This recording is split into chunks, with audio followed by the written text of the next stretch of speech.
আজকের বিষয় মশা। তো মশা বিভিন্ন প্রকারের হয়। এক চামচিকের মতন বড়, বাচ্চা চড়াইয়ের মতন সাইজ হয়। আরেকটা হয় অ্যামিবার মতন সাইজ, যেটা আমাদের বাড়িতে আছে, যাকে আপনি দেখতে পাবেন না, কিন্তু কাটলে বুঝতে পারবেন কি জিনিস।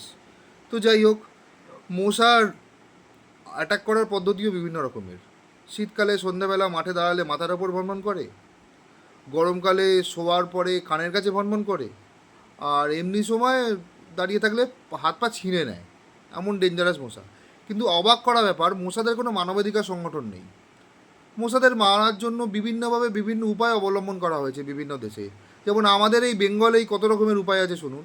এক মটিন জাতীয় কয়েল, এক আগরবাতির মতন ধূপ, আর একটা পিভি সিন্ধু স্টাইলের ব্যাট, যেটাতে ইলেকট্রিক দেওয়া আছে, ব্যাটারিতে চলে, এবং পাটাপাট পাটাপাট মশা মরে।